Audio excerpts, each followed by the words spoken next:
안녕하세요. 뉴스반장입니다. 한심하기 그지없습니다. 아무리 꿈보다 해몽이라지만 지금 대한민국의 민심을 자기들의 입맛대로 해석하며 애써 자위하고 있는데요. 이러니 국정 운영이 나라가 엉망인 거죠. 자기중심적이다 못해 너무나도 이기적인 이들의 망상은 언제쯤 깨어날 수 있는 걸까요?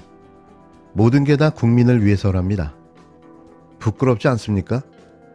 이런 말이 입에서 어떻게 나올 수 있는지 그들의 정신세계가 점점 궁금해져만 갑니다. 어제 부산에서 2030 엑스포 유치를 지원하기 위한 시도지사 협의회가 열렸습니다. 17개 시도지사가 여야를 떠나서 부산 엑스포 유치와 성공적인 개최를 기원하면서 각 자치단체가 할 수 있는 역할을 다 하기로 합의했습니다. 이어서 윤 대통령과 대통령실 참모진, 한덕수 국무총리와 장관들, 그리고 17개 시도지사들은 모두 BIE 실사단 만찬 행사가 열리는 누리마루를 함께 깜짝 방문해서 부산 엑스포 유치를 지원했습니다. 대통령실과 내각, 자치단체장들이 이렇게 한 행사에 함께 참석하는 것은 전례가 없는 일이었습니다. 부산 엑스포 개최를 위해서 대통령실과 정부, 자치단체, 그리고 온 국민이 함께 뜻을 모으는 아주 뜻깊은 행사였습니다. 행사를 마친 대통령과 장관, 그리고 여야 시도지사들은 인근 식당에서 만찬을 함께 하면서 엑스포 지원 방안과 각 시도별 현안에 대해서 논의를 이어갔습니다. 이 자리에서 야당 출신 시도지사들도 윤석열 정부의 성공을 위해서는 여야 없이 협력해야 한다는 뜻을 밝혔습니다. 우리 정치가 여의도를 떠난 민생의 현장에서는 협치를 잘 이룰 수 있다는 것을 보여준 상징적인 자리였습니다. 입만 열면 국민, 또 국민. 7일, 대통령실이 전날 조직폭력배 모임과도 같았던 윤석열 대통령의 부산 횟집 회식과 관련해 황당한 주장을 하고 나섰는데요. 교통을 통제하고 횟집 앞에 도열한 정치인들의 행태를 협치를 잘할 수 있다는 상징적 현장이라고 평가한 겁니다. 이걸 누가 협치의 상징적 현장으로 볼 수 있는 걸까요? 국민들은 힘들어 고통에 몸부림치고 있는데 지들끼리 만찬의 회식에 권력의 도열에 서서 머리를 조아리는 모습이 보기 좋았을까요? 진심 꿈보다 해몽이라는 말이 다시 떠오릅니다. 6일, 윤석열 대통령이 부산에서 중앙지방협력회의에 참석한 뒤 시도지사, 장관들, 부산 지역구 의원들과 만찬을 가졌습니다. 엄밀하게 말하면 중앙지방협력회의였기 때문에 시도지사들만 참석하는 만찬이 되었어야 하는데요. 하지만 윤핵관 단합대회가 되어버린 거죠.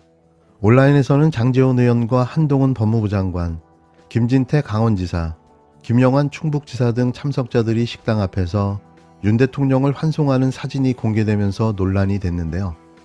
이들 모두는 여기에 참석해서는 안 됐습니다. 한 장관과 장 의원은 그곳에 낄 명분도 이유도 없었고 두 지사 또한 자신의 지역에서 산불이 났는데도 골프 연습에 또 술자리 참석으로 구설에 올랐던 당사자였기 때문인데요. 일부 야당 출신 시도지사들도 만찬에 참석했지만 강기정 광주시장과 김동연 경기도지사는 다른 일정으로 불참한 것으로 알려졌습니다.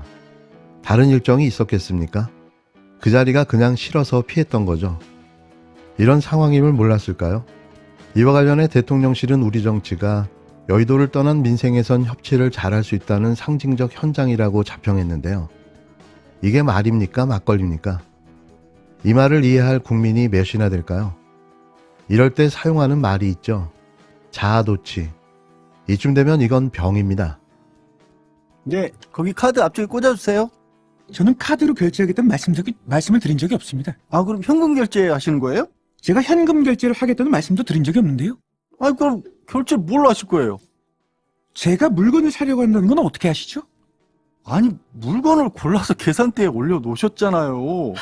계산대에 올린 물건을 구매할 것이라는 건 억측이죠. 아니, 손님, 이러시면 곤란해요. 저기 CCTV도 있잖아요. 뒷사람 계산하게 비켜주세요. 혹시 손님 응대가 불편하다고 생각하지 않으신가요? 에? 뭐 하고 싶으신 거예요? 그건 제 마음이죠. 아, 그럼 제가 그 마음을 어떻게 해달라고요? 그건 그쪽에 알아서 판단하셔야죠. 손님, 여기서 이러시면요. 영업방해예요. 혹시 영업방해를 어떻게 정의하시죠? 제가 서울법대 나온 사람이라 업무방해죄는 더 잘하는데. 아, 잠깐만. 혹시 장관님이세요? 저는 제가 말하던 대로 하는 거고, 뭐 그거 말하는 건가요? 뭐 웹툰, 뭐 만화 돌리고 그런 거. 전 못 보다가 오늘 봤는데요. 저는 공적 인물이니까 저는 풍자의 대상이 돼도 된다고 생각합니다. 그런데 민주당 분들이 저한테 너무 관심이 많은 게 좀 신기하긴 합니다. 다만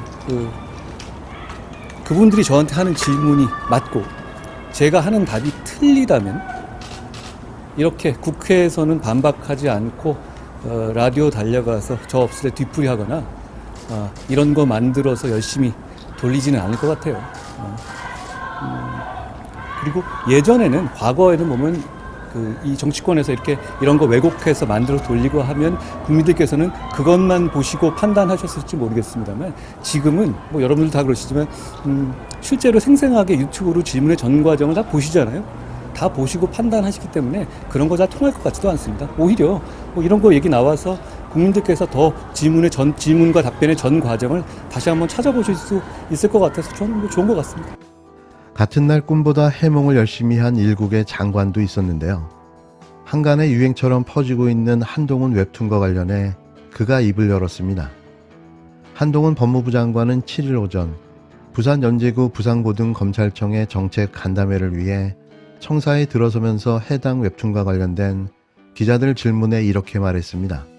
한 장관은 최근 자신의 말투를 풍자한 편의점 웹툰이 화제가 된 것에 대해 오늘 봤는데 저는 공적 인물이니까 풍자의 대상이 돼도 된다고 생각한다고 말했는데요.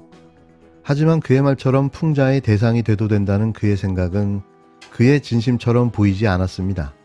이어 저한테 하는 질문이 맞고 제가 하는 답이 틀렸다면 국회에서 반박하지 않고 저 없을 때 라디오로 달려가 뒤풀이하지 않을 것 같다며 민주당 분들이 저한테 너무 관심이 많은 게 신기하다고 토로했는데요. 한 장관은 과거에는 정치권에서 이런 거 왜곡해서 만들어 돌리고 하면 국민들이 그것만 보시고 판단하셨을지 모르겠지만 지금은 생생하게 유튜브로 질문과 답변 전 과정을 다 본다며 오히려 이런 게 나와서 국민들이 대화 전 과정을 다시 한번 찾아보실 수 있을 것 같아서 저는 좋을 것 같다고 말했습니다. 그는 애둘러 설명했지만 심기가 영 언짢은 모양이었는데요. 하기사 국민들의 조롱거리가 된 공인 중 성공한 인물을 본 적이 없습니다. 요란한 수레가 빨리 망가지는 법인 거죠. 이제는 그가 무슨 말을 할지가 예상이 되는 수준인데요. 더 이상 재미도 없습니다. 네, 거기 카드 앞쪽에 꽂아주세요. 저는 카드로 결제하겠다는 말씀을 드린 적이 없습니다. 아, 그럼 현금 결제 하시는 거예요? 제가 현금 결제를 하겠다는 말씀도 드린 적이 없는데요. 아, 그럼 결제 뭘로 하실 거예요? 제가 물건을 사려고 한다는 건 어떻게 아시죠? 아니, 물건을 골라서 계산대에 올려놓으셨잖아요. 계산대에 올린 물건을 구매할 것이라는 건 억측이죠. 아니, 손님, 이러시면 곤란해요. 저기 CCTV도 있잖아요. 뒷사람 계산하게 비켜주세요. 혹시 손님 응대가 불편하다고 생각하지 않으신가요? 에? 뭐 하고 싶으신 거예요? 그건 제 마음이죠. 아, 그럼 제가 그 마음을 어떻게 해달라고요? 그건 그쪽에 알아서 판단하셔야죠. 손님, 여기서 이러시면요. 영업방해예요. 혹시 영업방해를 어떻게 정의하시죠? 제가 서울법대 나온 사람이라 업무방해죄는 더 잘하는데. 아, 잠깐만. 혹시 장관님이세요?